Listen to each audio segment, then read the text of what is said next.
आंब्याचं सीझन संपायच्या आत आजीने काय केलंय ते नक्की बनवा. इतकं मस्त असं लागलं हे. आता 2 आंबे स्वच्छ असे धुतलेले आहे आणि मागचं देठ काढून घेतलं. आता हे आंब्याचे साल आहे ना, मी हे काढून घेते. म्हणजे आपल्याला आंब्याचा जो पल्प आहे तो काढून घ्यायचा आहे.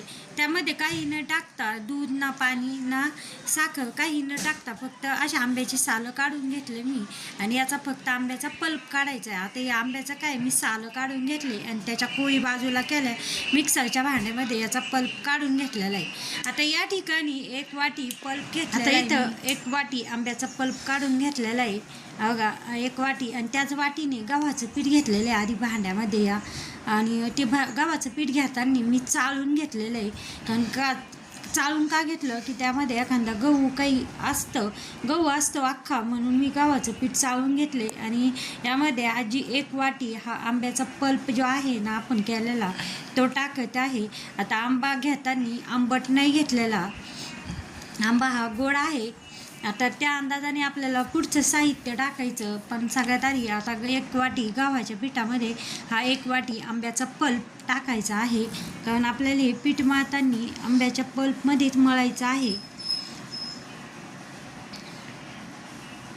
आता एवढाही आंब्याचा पल्प, या 1 वाटी आंब्याचा पल्प हा गव्हाच्या पिठात टाकलेला आहे. वाटीचं सगळं काढून घेतलेलं आहे आजीने. आता हा गूळ किसून घेतला होता आजीने. गूळ मला किसायला लावला होता, कारण किसून घेतला त्यामुळे तो या पिठामध्ये पगळायचा आहे. पगळतो पटकन. आता 1 वाटी गव्हाच्या पिठासाठी आजीने आंबा किती गोड त्यानुसार गूळ घेतलेला आहे.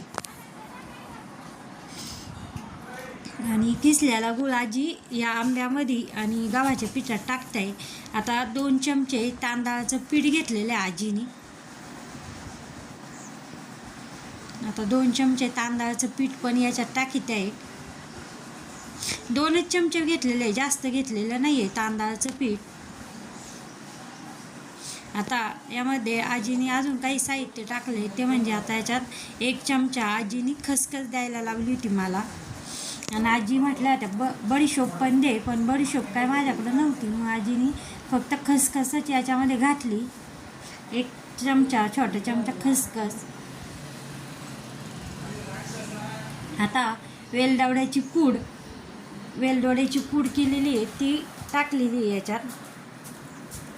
आणि आता हे सगळं चमच्याने आजी मिक्स करून घेते. आधी चमच्याने मिक्स केलं आणि मग लागलं तर थोडंसं आजीने एकदम 2 ते 3 पोह्याचे चमचे असं पाणी टाकलेलं आहे. कारण गूळ घेतलेलं आहे, गुळाला पाणी लागलं की ते आपल्याला सगळ्यांना माहिती गुळाला लगेच पाणी सुटलं जातं. आता 1 चिमूट सोडा टाकलेला आहे.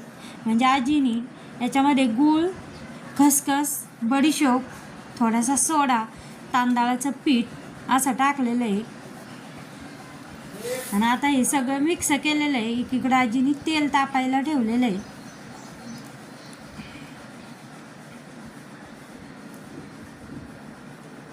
आता तेल तापत आहे आणि इकडे तेवढ्या वेळेत 5-1 मिनटात आपलं पीठ पण भिजतंय.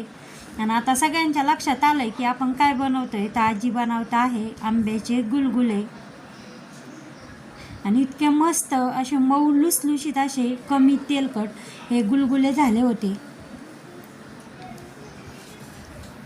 बघा आजी एकदम गोल गोल असे, जास्त मोठेही नाही. आपण ज्या पद्धतीने भजे काढतो ना त्याच पद्धतीने आजी हे गुलगुले सोडून घेत आहे तेलामध्ये.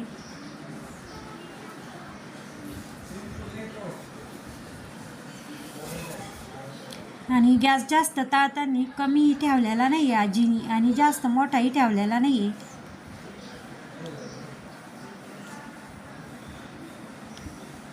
बघा किती मस्त असे गुलगुले झालेले, टम्म फुगलेले, मोजक्या साहित्यात मस्त असे हे आजीला सुद्धा खाता येईल असं हे गुलगुले,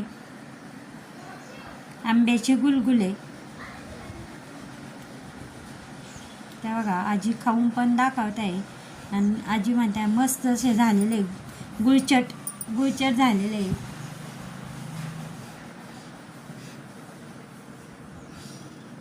आता बाकीचे जे आहे ते आता मी सगळे गुलगुले जे आहेत ते तळून घेते.